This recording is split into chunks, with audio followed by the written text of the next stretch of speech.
हलाल रिज्क का मतलब किसान से पूछो। पसीना बन के बदन से लहू निकलता है।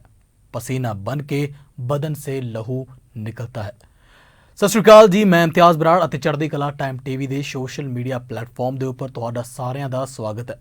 ਦੋਸਤੋ, ਅਸੀਂ ਸਾਰੇ ਜਾਣਦੇ ਹਾਂ ਕਿ ਇਸ ਵਕਤ ਬਹੁਤ ਜ਼ਿਆਦਾ ਗਰਮੀ ਦੇ ਵਿੱਚ ਵੀ ਅੰਨਦਾਤਾ ਕਿਸਾਨ ਦਾ ਜਿਹੜਾ ਮਾਦਾ ਹੈ ਉਹ ਡੋਲ ਨਹੀਂ ਰਿਹਾ। ਉਹ ਲਗਾਤਾਰ ਦਿੱਲੀ ਦੀਆਂ ਸਰਹੱਦਾਂ ਦੇ ਉੱਪਰ ਆਪਣੀਆਂ ਹੱਕੀ ਮੰਗਾਂ ਦੇ ਵਾਸਤੇ ਡਟੇ ਹੋਏ ਨੇ ਅਤੇ ਉਹਨਾਂ ਦੀਆਂ ਮੰਗਾਂ ਜਿਹੜੀਆਂ ਹੈਗੀਆਂ ਨੇ ਉਹ ਕੋਈ ਕਿਸੇ ਪ੍ਰਕਾਰ ਦੀ ਕੋਈ ਲਗਜ਼ਰੀ ਚੀਜ਼ ਨਹੀਂ ਮੰਗ ਰਹੇ। ਉਹ ਸਿਰਫ ਤੇ ਸਿਰਫ ਆਪਣੇ ਹੱਕ ਮੰਗ ਰਹੇ ਨੇ ਅਤੇ ਹੱਕ ਕਿਸ ਤੋਂ ਮੰਗ ਰਹੇ ਨੇ? ਉਹਨਾਂ ਲੋਕਾਂ ਤੋਂ ਮੰਗ ਰਹੇ ਨੇ ਜਿਹੜੇ ਲੋਕਾਂ ਨੂੰ ਸਾਨੇ ਸਾਰਿਆਂ ਨੇ ਚੁਣ ਕੇ ਲੋਕਤੰਤਰ ਦੇ ਵਿੱਚ ਉਹਨਾਂ ਨੂੰ ਆਪਣੀ ਪ੍ਰਤੀਨਿਧਤਾ ਕਰਨ ਦੇ ਵਾਸਤੇ ਲੋਕ ਸਭਾ ਦੇ ਵਿੱਚ, ਰਾਜ ਸਭਾ ਦੇ ਵਿੱਚ ਜਾਂ ਫਿਰ ਵਿਧਾਨ ਸਭਾਵਾਂ ਦੇ ਵਿੱਚ ਬਿਠਾ ਦਿੱਤਾ ਸੀ।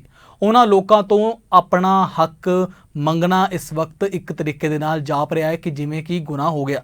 ਤੇ ਇਸ ਦੇ ਨਾਲ ਹੁਣ ਪਿਛਲੇ ਤਕਰੀਬਨ 6-7 ਮਹੀਨਿਆਂ ਤੋਂ ਲਗਾਤਾਰ ਦਿੱਲੀ ਦੀਆਂ ਸਰਹੱਦਾਂ ਦੇ ਉੱਪਰ ਬੈਠੇ ਕਿਸਾਨਾਂ ਦਾ ਜਿਹੜਾ ਹੌਸਲਾ ਹੈ ਉਹ ਲਗਾਤਾਰ ਇੱਕ ਚੱਟਾਨ ਦੀ ਮਾਨਿੰਦ ਇਸ ਵਕਤ ਖੜਾ ਹੈ ਤੇ ਉਹਨਾਂ ਦੇ ਵੱਲੋਂ ਇਸ ਗੱਲ ਦੀ ਜ਼ਿੱਦ ਕੀਤੀ ਗਈ ਹੈ ਕਿ ਅਸੀਂ ਜਾਂ ਤਾਂ ਜਿੱਤ ਕੇ ਆਵਾਂਗੇ ਜਾਂ ਫਿਰ ਇੱਥੋਂ ਸਾਡੀਆਂ ਅਰਥੀਆਂ ਹੀ ਉੱਠਣਗੀਆਂ, ਜਿਸ ਦੇ ਕਰਕੇ ਉਹਨਾਂ ਵੱਲੋਂ ਲਗਾਤਾਰ ਭਾਜਪਾ ਦੇ ਖਿਲਾਫ ਰੋਸ ਪ੍ਰਦਰਸ਼ਨ ਕੀਤਾ ਜਾ ਰਿਹਾ ਹੈ। ਪਰ ਉਸ ਦੇ ਨਾਲ ਇਸ ਵਕਤ ਪੰਜਾਬ ਦੇ ਵਿੱਚ ਵੀ ਜਿਹੜੇ ਕਿਸਾਨ ਬੈਠੇ ਨੇ, ਜਿਹੜੇ ਕਿਸਾਨ ਵੀਰ ਬੈਠੇ ਨੇ, ਉਹਨਾਂ ਦੇ ਵੱਲੋਂ ਭਾਜਪਾ ਨੂੰ ਕਾਲੀਆਂ ਝੰਡੀਆਂ ਦਿਖਾ ਕੇ ਉਹਨਾਂ ਦੇ ਖਿਲਾਫ ਰੋਸ ਪ੍ਰਦਰਸ਼ਨ ਲਗਾਤਾਰ ਜਾਰੀ ਹੈ, ਜਿਸ ਦੇ ਵਿੱਚ ਇੱਕ ਕੜੀ ਹੈ। ਉਸ ਕੜੀ ਦੇ ਤਹਿਤ ਤੁਹਾਨੂੰ ਦੱਸ ਰਹੇ ਹਾਂ ਕਿ ਇਸ ਵਕਤ ਜ਼ਿਲ੍ਹਾ ਗੁਰਦਾਸਪੁਰ ਦੇ ਬਟਾਲਾ ਦੇ ਵਿੱਚ ਭਾਜਪਾ ਸਾਂਸਦ ਸ਼ਵੇਤ ਮਲਿਕ ਪਹੁੰਚੇ ਸੀ, ਲੇਕਿਨ ਇਸ ਦੌਰਾਨ ਕਿਸਾਨਾਂ ਨੂੰ ਪਤਾ ਲੱਗਿਆ ਅਤੇ ਕਿਸਾਨਾਂ ਨੇ ਸ਼ਵੇਤ ਮਲਿਕ ਨੂੰ ਘੇਰ ਲਿਆ।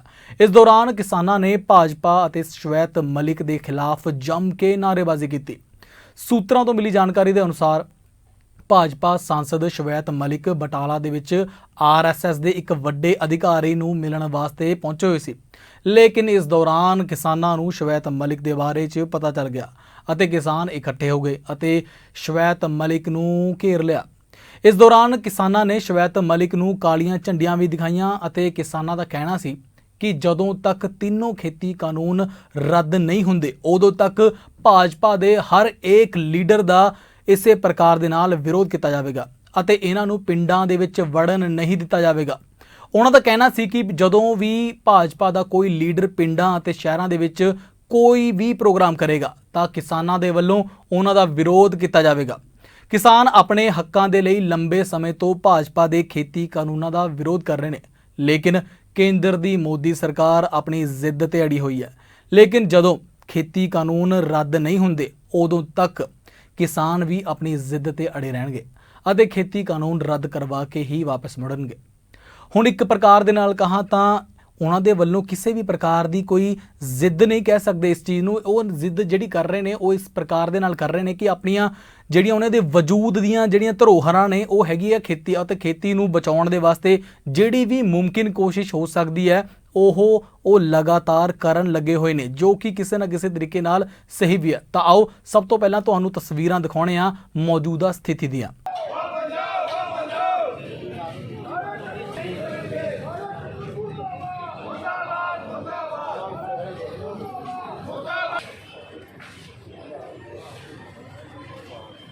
मुर्दाबाद श्वेत मलिक मुर्दाबाद श्वेत मलिक मुर्दाबाद मोदी सरकार मुर्दाबाद मोदी सरकार मुर्दाबाद किसान मजदूर एकता जिंदाबाद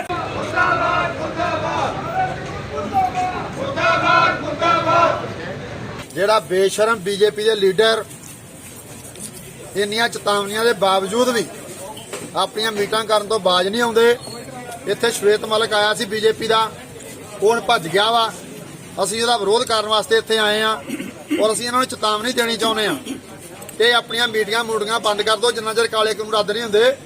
ਨਹੀਂ ਤਾਂ ਹੁਣ ਤੇ ਅੱਜ ਥੋੜਾ ਝੋਨਾ ਲੱਗਣ ਦਾ ਬੰਦੇ ਆਉਣ ਦੇ ਟਾਈਮ ਥੋੜਾ ਲੇਟ ਪਤਾ ਲੱਗਾ, ਨਹੀਂ ਤੇ ਸ਼ਹਿਰੋਂ ਬਾਹਰ ਨਿਕਲਣੀ ਤਾਂ ਸ਼ਹਿਰ ਘੇਰ ਲਿਆ ਕਰਾਂ ਚਾਰੇ ਰੋਡ, ਜਿੱਥੋਂ ਦੀ ਨਿਕਲੋਗੇ ਉੱਥੇ ਤੁਹਾਡੇ ਕੱਪੜੇ ਲਾਏ ਜਾਣਗੇ।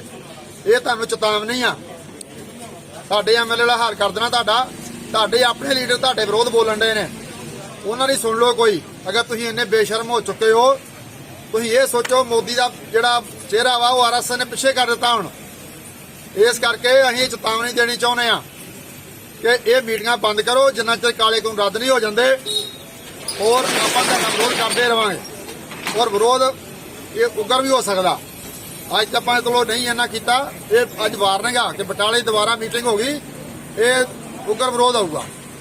ਇਹਦਾ ਜ਼ਿੰਮੇਵਾਰ ਜਿਹੜੀ ਹੈ ਬੀਜੇਪੀ ਸਰਕਾਰ ਹੋਊਗੀ, ਪ੍ਰਸ਼ਾਸਨ ਜ਼ਿੰਮੇਵਾਰ ਨਹੀਂ। ਪ੍ਰਸ਼ਾਸਨ ਆਪਣੀ ਡਿਊਟੀ ਕਰਨ ਡਿਆ, ਲੇਕਿਨ ਬੀਜੇਪੀ ਦੇ ਲੀਡਰ ਜਿਹੜੇ ਉਹ ਜ਼ਿੰਮੇਵਾਰ ਹੋਣਗੇ ਅਗਰ ਕੋਈ ਦਾ ਨੁਕਸਾਨ ਹੁੰਦਾ ਤੇ।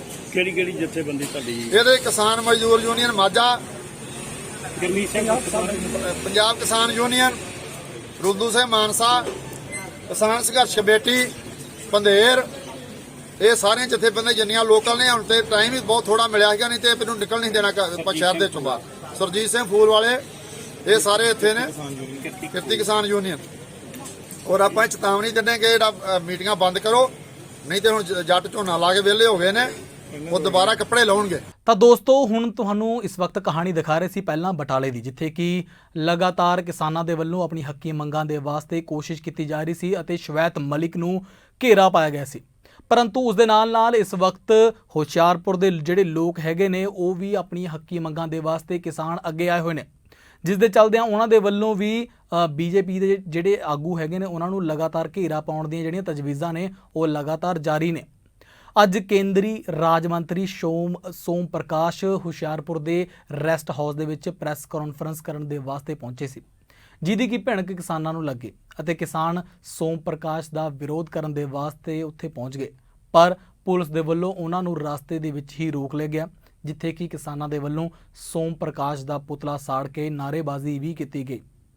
ਹੁਣ ਇੱਥੇ ਸਭ ਤੋਂ ਖਾਸ ਗੱਲ ਇਹ ਹੈ ਕਿ ਕਿਸਾਨਾਂ ਦੇ ਵੱਲੋਂ ਆਪਣੀ ਜਿਹੜੀ ਵੀ ਹੈਗੀ ਆ ਗੱਲ ਰੱਖਣ ਦੀ ਕੋਸ਼ਿਸ਼ ਲਗਾਤਾਰ ਕੀਤੀ ਜਾ ਰਹੀ ਹੈ ਅਤੇ ਜੇਕਰ ਕਿਸੇ ਵੀ ਪ੍ਰਕਾਰ ਦੇ ਨਾਲ ਜਿਹੜੇ ਕੇਂਦਰ ਦੇ ਇੱਕ ਅੜੀਅਲ ਰਵੱਈਏ ਨੂੰ ਰਿਪਰੈਜ਼ੈਂਟ ਕਰਨ ਦੇ ਵਾਸਤੇ ਉਹਨਾਂ ਦੇ ਮੰਤਰੀ ਜਿਹੜੇ ਹੈਗੇ ਨੇ ਉਹ ਲੋਕਾਂ ਦੇ ਵਿੱਚ ਆ ਕੇ ਕਹਿਣ ਦੀ ਕੋਸ਼ਿਸ਼ ਕਰ ਰਹੇ ਨੇ ਕਿ ਅਸੀਂ ਤਾਂ ਕਿਸਾਨ ਹਿਤੈਸ਼ੀ ਹਾਂ, ਸਾਡੇ ਵੱਲੋਂ ਕਿਸੇ ਵੀ ਪ੍ਰਕਾਰ ਦੀ ਉਹਨਾਂ ਨਾਲ ਧੱਕੇਸ਼ਾਹੀ ਨਹੀਂ ਕੀਤੀ ਜਾ ਰਹੀ। ਕਿਸਾਨਾਂ ਨੂੰ ਤਾਂ ਸਮਝ ਹੀ ਨਹੀਂ ਆਏ ਕਾਲੇ ਕਾਨੂੰਨ, ਜਿਹੜੇ ਕਾਲੇ ਕਾਨੂੰਨ ਨੇ ਇਹਨਾਂ ਨੂੰ ਕਾਲਾ ਜਿਹੜਾ ਵਰਡ ਦਿੱਤਾ ਗਿਆ ਹੈ, ਇਹ ਕਾਲਾ ਇਸ ਕਰਕੇ ਹੀ ਦਿੱਤਾ ਗਿਆ ਹੈ ਕਿਉਂਕਿ ਇਹ ਕਿਸੇ ਨਾ ਕਿਸੇ ਪ੍ਰਕਾਰ ਦੇ ਨਾਲ ਕਿਸਾਨਾਂ ਨੂੰ ਦਾਗਦਾਰ ਕਰਨ ਦੇ ਵਾਸਤੇ, ਕਿਸਾਨਾਂ ਨੂੰ ਭੁੱਖਾ ਮਾਰਨ ਦੇ ਵਾਸਤੇ ਜਿਹੜੇ ਹੈਗੇ ਸੀ ਉਹ ਬਿੱਲ ਪੇਸ਼ ਕੀਤੇ ਗਏ ਸੀ, ਜਿਹੜੇ ਬਿੱਲਾਂ ਨੂੰ ਉਹਨਾਂ ਨੇ ਕਾਨੂੰਨ ਦਾ ਰੂਪ ਦੇ ਦਿੱਤਾ। ਪਰੰਤੂ ਕਿਸਾਨਾਂ ਦੇ ਵੱਲੋਂ ਪੂਰੀ ਦੀ ਪੂਰੀ ਸਥਿਤੀ ਨੂੰ ਜਲਦੀ ਹੀ ਭਾਪ ਕੇ ਇਸ ਸਾਰੇ ਦੇ ਸਾਰੇ ਅੰਦੋਲਨ ਨੂੰ ਖੜਾ ਕਰ ਦਿੱਤਾ ਗਿਆ। ਪਰੰਤੂ ਹੁਣ ਇਸ ਵਕਤ ਕਿਸਾਨਾਂ ਦੇ ਵੱਲੋਂ ਕਿਸੇ ਵੀ ਪ੍ਰਕਾਰ ਦੀ ਜਿਹੜੀ ਅਣਗਹਿਲੀ ਹੈ ਉਹ ਨਹੀਂ ਕੀਤੀ ਜਾ ਰਹੀ, ਜਿਸ ਦੇ ਚੱਲਦਿਆਂ ਉਹਨਾਂ ਦੇ ਵੱਲੋਂ ਲਗਾਤਾਰ ਜਿਹੜੇ ਵੀ ਬੀਜੇਪੀ ਦੇ ਆਗੂ ਉਹਨਾਂ ਦੇ ਇਲਾਕਿਆਂ 'ਚ, ਉਹਨਾਂ ਦੇ ਸ਼ਹਿਰਾਂ 'ਚ, ਗਲੀਆਂ 'ਚ, ਮੁਹੱਲਿਆਂ 'ਚ, ਪਿੰਡਾਂ 'ਚ ਆਉਂਦੇ ਨੇ, ਉਹਨਾਂ ਦਾ ਲਗਾਤਾਰ ਵਿਰੋਧ ਕੀਤਾ ਜਾਂਦਾ ਹੈ, ਜਿਸ ਦੀਆਂ ਤਸਵੀਰਾਂ ਇਸ ਵਕਤ ਤੁਹਾਡੀ ਸਕਰੀਨ ਦੇ ਉੱਪਰ ਮੌਜੂਦ ਨੇ। ਮੋਦੀ ਸਰਕਾਰ ਮੁਰਦਾਬਾਦ ਮੁਰਦਾਬਾਦ ਮੁਰਦਾਬਾਦ, ਮੋਦੀ ਸਰਕਾਰ ਮੁਰਦਾਬਾਦ, ਸੋਮ ਪ੍ਰਕਾਸ਼ ਮੁਰਦਾਬਾਦ ਮੁਰਦਾਬਾਦ। ਸਾਰਿਆਂ ਨੂੰ ਬੇਨਤੀ ਆ, ਇੱਕ ਮਿੰਟ ਹੱਥ ਜੋੜ ਕੇ ਬੇਨਤੀ ਆ, ਅੱਜ ਇਹਦੀ ਆ ਜਿਹੜੀ ਆਰਥੀ ਆ, मोदी सरकार मुर्दाबाद मुर्दाबाद मुर्दाबाद, भाजपा सरकार मुर्दाबाद मुर्दाबाद मुर्दाबाद, सोम प्रकाश मुर्दाबाद मुर्दाबाद मुर्दाबाद, सोम प्रकाश मुर्दाबाद मुर्दाबाद मुर्दाबाद। रामदास की यही गाता है, राम नाम सत्य है, सोम प्रकाश की यही गाता है, राम नाम सत्य है, सोम प्रकाश की गाता है। काले कानून वापस लो वापस लो वापस लो, संयुक्त किसान मोर्चा जिंदाबाद जिंदाबाद, मोदी मुर्दाबाद मुर्दाबाद मुर्दाबाद, सरमाएदारां दा दल्ला मुर्दाबाद मुर्दाबाद मुर्दाबाद, अडानी अवानी मुर्दाबाद मुर्दाबाद मुर्दाबाद, काले कानून वापस लो वापस लो वापस लो, काले कानून वापस लो वापस मुर्दाबाद मुर्दाबाद मुर्दाबाद, सोम प्रकाश मुर्दाबाद।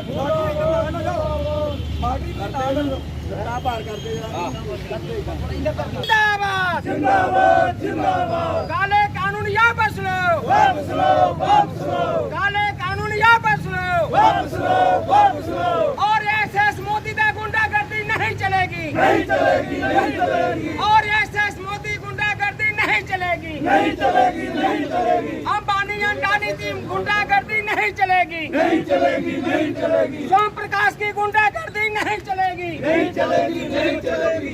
कौन जी आओ मर जाए प्रधान जी जिंदाबाद संयुक्त किसान मोर्चा ਪ੍ਰੋਗਰਾਮ ਸਾਨੂੰ ਥੋੜਾ ਸਮਾਂ ਪਹਿਲਾਂ ਲੱਗਾ ਪਤਾ ਵੀ ਸੋਮ ਪ੍ਰਕਾਸ਼ ਜਿਹੜਾ ਇੱਥੇ ਆ ਰਿਹਾ ਤੇ ਅਸੀਂ ਉਹਦੀ ਵਿਰੋਧਤਾ ਕਰਨ ਵਾਸਤੇ ਇੱਥੇ ਪਹੁੰਚ ਗਏ ਸੀ। ਅਸੀਂ ਉਹ ਚੌਂਕ ਦੇ ਵਿੱਚ ਜਿਹੜਾ ਗੱਡੀਆਂ ਲੰਘੀਆਂ ਉਹਦੀ ਰੱਜ ਕੇ ਵਿਰੋਧਤਾ ਕੀਤੀ ਆ ਤੇ ਹੁਣ ਉਹਦਾ ਪੁਤਲਾ ਜਿਹੜਾ ਅਸੀਂ ਸਾੜਨਾ ਅੱਗੇ ਜਾ ਕੇ ਚਾਹੁੰਦੇ ਸੀ। ਪ੍ਰਸ਼ਾਸਨ ਵੀ ਸਾਨੂੰ ਡੱਕਦਾ, ਪੁਲਿਸ ਪ੍ਰਸ਼ਾਸਨ ਡੱਕਦਾ, ਅਸੀਂ ਉੱਥੇ ਇਹਦਾ ਪੁਤਲਾ ਫੂਕਿਆ। ਅਸੀਂ ਉਹਨੂੰ ਪੁੱਛਣਾ ਚਾਹੁੰਦੇ ਆ ਵੀ ਤੂੰ ਸਾਡੀਆਂ ਵੋਟਾਂ ਲੈ ਕੇ ਇੱਥੋਂ MP ਬਣ ਕੇ ਗਿਆ, ਸਾਡੇ ਲਈ ਕੀ ਕਰ ਰਿਹਾ? ਤੂੰ ਜ਼ਿਲ੍ਹਾ ਮੀਟਿੰਗ 'ਚ ਉੱਥੇ ਬੈਠਣਾ, ਕੋਈ ਗੱਲ ਨਹੀਂ ਕਰਦਾ। ਖੇਤੀਬਾੜੀ ਜਿਹੜੇ ਖੇਤੀ ਕਾਲੇ ਕਾਨੂੰਨ ਉਹਨਾਂ ਨੂੰ ਰੱਦ ਕਰਾਉਣ ਲਈ ਅਸੀਂ ਲਗਾਤਾਰ ਦਿੱਲੀ ਦੇ ਵਿੱਚ ਇੱਥੇ ਮੋਰਚਾ ਜਾਰੀ ਰੱਖਿਆ। ਅਸੀਂ ਇਹ ਕਹਿਣਾ ਚਾਹੁੰਦੇ ਆ ਵੀ ਜੇ ਤੇ ਜ਼ਰੂਰਤ ਆ ਤੂੰ ਕਿਸੇ ਪਿੰਡ ਵੀ ਆ ਕੇ ਦਿਖਾ, ਤੂੰ ਲੋਕੇ ਆਉਣਾ ਦੱਸਣ ਤੋਂ ਬਗੈਰ ਆਉਣਾ, ਫਿਰ ਵੀ ਸਾਨੂੰ ਪਤਾ ਲੱਗ ਜਾਂਦਾ। ਅਸੀਂ ਇਸ ਗੱਲ ਤੇ ਦ੍ਰਿੜ ਜੀਵਾਂਗੇ ਜਾਂ ਮਰਾਂਗੇ, ਹੱਕਾਂ ਦੀ ਰਾਖੀ ਕਰਾਂਗੇ। ਤਾਂ ਦੋਸਤੋ ਤੁਸੀਂ ਦੇਖ ਰਹੇ ਸੀ ਤਸਵੀਰਾਂ ਜਿਸ ਦੇ ਵਿੱਚ ਕੀ ਅਸੀਂ ਤੁਹਾਨੂੰ ਸਾਫ਼-ਸਾਫ਼ ਤਰੀਕੇ ਦੇ ਨਾਲ ਇਸ ਚੀਜ਼ ਨੂੰ ਆਗਾਹ ਕਰਵਾ ਸਕਦੇ ਹਾਂ, ਵੇਖ ਸਕਦੇ ਹਾਂ ਕਿ ਅੰਨਦਾਤਾ ਕਿਸਾਨ ਦੇ ਵੱਲੋਂ ਆਪਣੀ ਹੱਕੀ ਮੰਗਾਂ ਦੇ ਵਾਸਤੇ ਲਗਾਤਾਰ ਕੋਸ਼ਿਸ਼ਾਂ ਕੀਤੀਆਂ ਜਾ ਰਹੀਆਂ ਨੇ ਅਤੇ ਉਸ ਦੇ ਅੰਤਰਗਤ ਉਹਨਾਂ ਦੇ ਵੱਲੋਂ ਬੀਜੇਪੀ ਦੇ ਕਿਸੇ ਵੀ ਸਾਂਸਦ ਨੂੰ, ਕਿਸੇ ਵੀ ਵਿਧਾਇਕ ਨੂੰ ਕਿਸੇ ਵੀ ਪ੍ਰਕਾਰ ਦੇ ਨਾਲ ਆਪਣੇ ਨਜ਼ਦੀਕ ਤੱਕ ਆਉਣ ਦੀ ਜਿਹੜੀ ਹੈਗੀ ਆ ਉਹਨਾਂ ਦੀ ਜਿਹੜੀ ਕੋਸ਼ਿਸ਼ ਆ, ਕੋਝੀ ਕੋਸ਼ਿਸ਼ ਆ, ਉਸ ਦੇ ਵਿੱਚ ਉਹਨਾਂ ਨੂੰ ਨਾਕਾਮ ਕੀਤਾ ਗਿਆ ਹੈ। ਉਹ ਇਸ ਗੱਲ ਦੇ ਉੱਪਰ ਅੜੇ ਹੋਏ ਨੇ ਕਿ ਸਾਡੀਆਂ ਜਿਹੜੀਆਂ ਹੱਕੀ ਮੰਗਾਂ ਨੇ ਉਹਨਾਂ ਦੇ ਉੱਪਰ ਗੌਰ ਕੀਤਾ ਜਾਵੇ ਅਤੇ ਜਿਹੜੇ ਇਹ ਕਾਲੇ ਖੇਤੀ ਕਾਨੂੰਨ ਹੈਗੇ ਨੇ 3 ਇਹਨਾਂ ਨੂੰ ਜਲਦ ਤੋਂ ਜਲਦ ਰੱਦ ਕਰ ਦਿੱਤਾ ਜਾਵੇ, ਜਿਸ ਦੇ ਕਰਕੇ ਕਿਸਾਨਾਂ ਦੇ ਵੱਲੋਂ ਲਗਾਤਾਰ ਕੋਸ਼ਿਸ਼ਾਂ ਕੀਤੀਆਂ ਜਾ ਰਹੀਆਂ ਨੇ ਅਤੇ ਉਮੀਦ ਕੀਤੀ ਜਾਂਦੀ ਹੈ ਕਿ ਸਰਕਾਰ ਕਦੇ ਨਾ ਕਦੇ ਕਿਸੇ ਨਾ ਕਿਸੇ ਪ੍ਰਕਾਰ ਦੇ ਨਾਲ ਉਹਨਾਂ ਦੀਆਂ ਗੱਲਾਂ ਨੂੰ ਸੁਣ ਕੇ ਮੰਨ ਲਵੇਗੀ ਅਤੇ ਅੰਦੋਲਨ ਜਿਹੜਾ ਹੋਵੇਗਾ ਉਹ ਸਫਲ ਹੋਵੇਗਾ। ਚੜ੍ਹਦੀ ਕਲਾ ਟਾਈਮ TV ਦੇ ਸੋਸ਼ਲ ਮੀਡੀਆ ਪਲੇਟਫਾਰਮ ਦੇ ਉੱਪਰ ਇੰਨੀ ਕੀ ਹਾਜ਼ਰੀ ਕਬੂਲ ਕਰੋ। ਫੇਰ ਮਿਲਾਂਗੇ। ਇਸ ਦੇ ਨਾਲ ਹੀ ਇਮਤਿਆਜ਼ ਬਰਾੜ ਨੂੰ ਦਿਓ ਇਜਾਜ਼ਤ। ਸਤਿ ਸ਼੍ਰੀ ਅਕਾਲ।